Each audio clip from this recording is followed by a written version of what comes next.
served my pleadings with the process server. And what's interesting is my name's not on the document, hers is. I'm just helping her. You know, I'm just her secretary.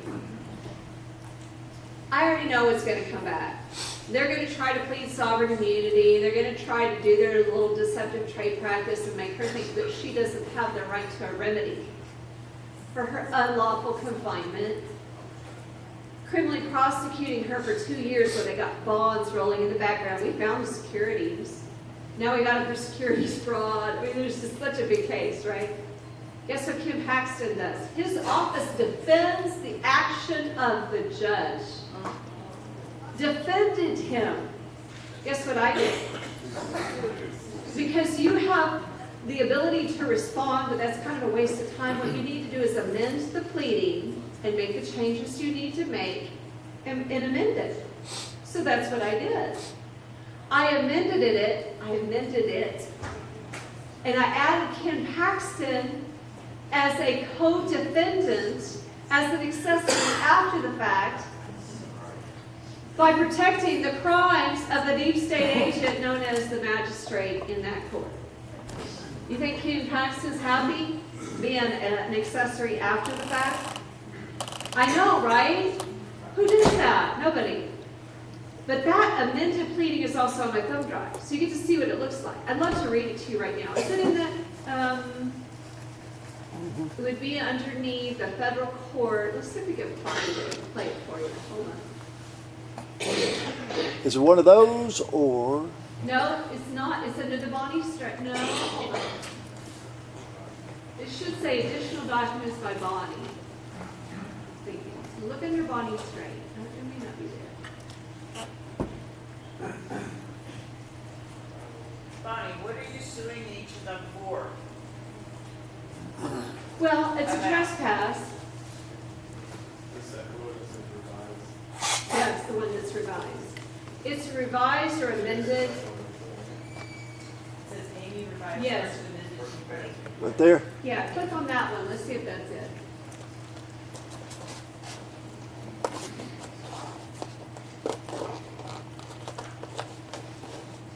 Oh yeah, I added Donald Trump as a co-plaintiff to the case too. So now he's fighting with us. So I changed my client's name to protect her privacy so that, 5 million Liberty lovers are not going to necessarily know her story, trying to just be cautious of her privacy. So see how I look in where it says, go up. I even scrubbed the cause number. Okay, so I guess go down, which is, see how it says Amy Doe in purple? What am I saying? That's royalty. You see how at the top upper right-hand corner, it's got her name and her address. Not her name, I scrubbed it for her personal name and just put a Jane Doe, Amy Doe document. That's not her address either. See how I put it all in purple? That's royalty. When you're in the upper right-hand corner and you're saying from the desk of, you are saying by the placement of the structure of the document, the upper right-hand corner is the creditor's section. Rather than on the left side, that's the debtor's section, right? Okay. So let's go down a little bit. So look, we got county court at law. We got this judge, that judge. We got Mr. LAG. We know that's Ken Paxton, by the way. See how I tried to scrub it to protect the guilty. And then Jane Doe and John Doe would be placeholders for other people I may need to add to suit later. So this is how I styled the document. Plaintiff's first amended complaint and trial. You have to demand the trial by jury right there in that little statement. In the style of the pleading, it needs to say demand for trial by jury, not jury trial. Trial by jury, right? Trial by jury at common law demand. Okay, so let's scroll down. Let's read this document. It's so beautiful. I love it. That's so good. So now comes plaintiff, and it's got her name. Bring this written paper. Why did I not call it a document? Document. Doc is a admiralty term. Water term, right? And I'm going to say common law on the land, so I called it paper. What does paper come from? Trees. Trees are on the land. Okay, this written paper, as first amended complaint in federal court, I am a living Texian American national. Look, she's quoting her status right there. So that they know right up front. What else does it say? A non-employee of the United States Corporation, non-14th Amendment citizen. Number 3, I am diverse under alienage jurisdiction. What does it say about like kinds? You can go in under diversity jurisdiction, which is the sole and exclusive in federal court. That's where you need to be. And this is all based on their law books that I've read that even most attorneys haven't read. So when I look at where it says in parentheses under alienage jurisdiction, that's all right out of their code book. People wouldn't normally know that. But anyway, I read it and I'm like, oh, I'm adding this one. From the defendant and bring this cause of action against Judge James, Judge Carroll, the state of Texas, county of, AKA, any county. I took out the dirty county's name, just so you know, just to protect the guilty. Let's see, where was I? County court at law, number blank. County court at law, number blank, because there are 2 county courts at law. Mr. OAG, and of course I listed his real name, as an accessory after the fact in attempting to cover up the fraud and crimes of the other defendants, since the state of Texas, its agents, contractors, subcontractors, are corporations suable as persons. That's right out of their code book, right? All defendants herein are U.S. citizens. What does that mean? They're all our slaves. They work for us. We're the people. They're our civil servants. And are sued herein for pattern and practice. Why did I say pattern and practice there? So I'm quoting Monell versus Department of Social Services just by saying that one little snippet there, reading it going, oh, how does she know this? Lay people don't know how to put those little ping words in there that let them know that we know they're gay. This is beautiful. So we're talking about pattern and practice of the state of Texas, Article 1, 4. Oh, okay, where was I? Number 4. Yes. Pattern and practice of unified deceptive trade and repeated concert of behavior to create causes of action in Texas courts without standing jurisdiction nor any injured party. No corpus delicti. Securities fraud under 18 U.S.C. 1348 is a pattern and practice of the state of Texas Article 1 courts, which causes me, and that's her, one of we the people, severe economic terrorism, mental and emotional harm by rendering erroneous criminal convictions to create debt instruments against my estate, and they are profiting from their wrongdoing of monetizing those debts on the bond market. You don't think that there was pee-pee dribbling down their leg when they grabbed it? It's a beautiful thing. I love it. Because Ken Paxton had also, in his response to this, he said, oh, this is a 42 U.S.C. 1983 claim. And he would get away with that unless I rebutted it. Why am I not using codes and statutes under 42 U.S.C. 1983? Because I'm not a 14th Amendment citizen. They're trying to draw me into Admiralty Maritime, and I'm over here on common law going, I'm going in the water, I'm staying on the land, cowboy. Come on. Sorry. So in number 8, where it says this is not a 42 U.S.C. 1983 Admiralty Maritime suit, I do not derive my benefits from the commercial copywritten law used by the corporate enterprise. Why do I use the word enterprise? Because that is found in the racketeering codes. I don't have to use the code. I can use the wording out of the code, letting them know I know their game. Because under racketeering, which is when the FBI or whatever agencies went after the mafia, back in the 50s and 60s, you can read about the racketeering codes, which are found in 18 U.S.C.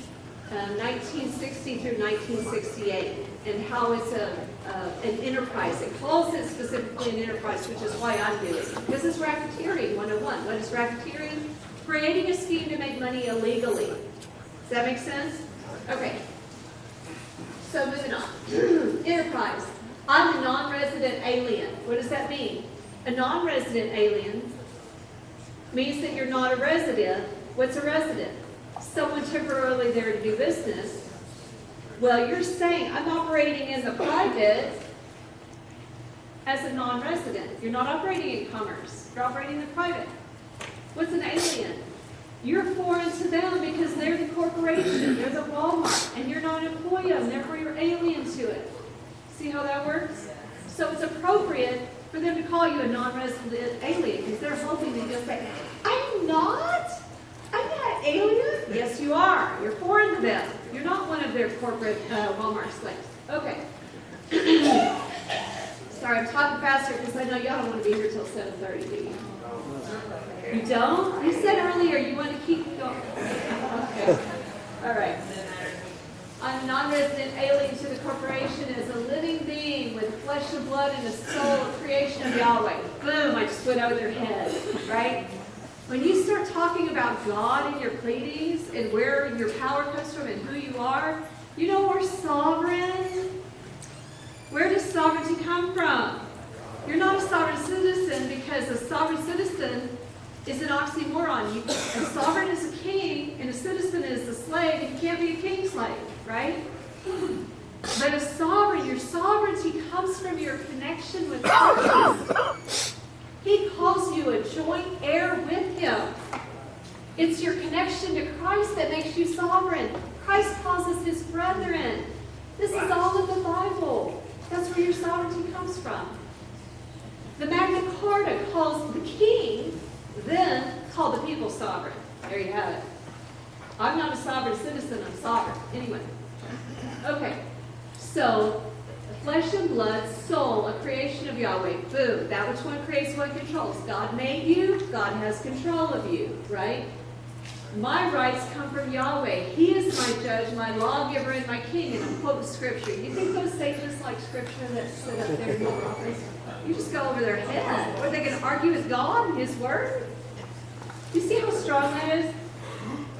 So it's Isaiah 33:22. I am entitled to enforce the U.S. Constitution First Amendment, to speak and print, redress my grievances, because all defendants herein have trespassed my God-given rights and profit from their wrongdoing as inspired by the corporation and enterprise known as the United States. See 28 U.S.C. 3002, Section 15A and B. Has anybody ever read the Federal Code book? 28 U.S.C. 3002, Section 15A and B is definitions. It says the United States is a federal corporation. Did you know that? This is the perfect way to put it in your pleading. And you know their game, right? I demand by U.S. Constitution, 7th Amendment, right to trial by jury at common law. My Bill of Rights, Article 1, Section 8, the jury shall have a right to determine the law and the facts. We talked about that earlier, right? Article 1, Section 27, I have a right to redress my grievances. Article 1, Section 30, I claim my rights as a crime victim who has been injured due to fraud and racketeering. These rights were clearly established since December 15, 1791. Why did I add that nugget? It's so important. You're civil servants, and you need to know this. It's very important. Take your notes on this one. Your civil servants, their only defense in federal court is federal qualified immunity. It's the only claim that they can defend themselves with is federal qualified immunity. You know how you beat it? By making a statement like that. Here it is.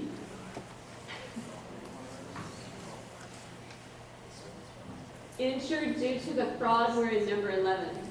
The fraud racketeering, my rights were clearly established since December 15, 1791, and since 1836 as the Republic of Texas.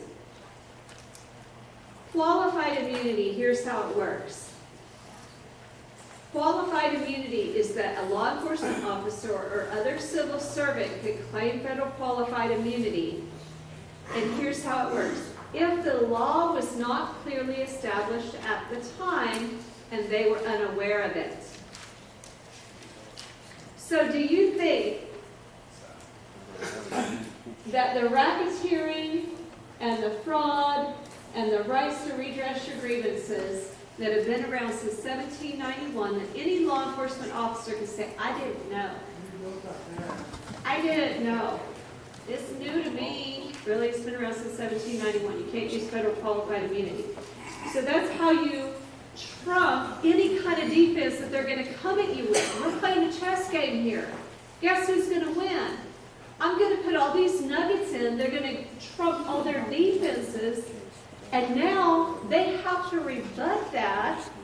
And they're not going to. Because they can't. They'd be committing perjury. I didn't know that the First Amendment. Do you have an oath to the Constitution? Yes, I do. How can you swear to something you don't know what it is? Really? Come on. Let's not add perjury to this, too. Okay.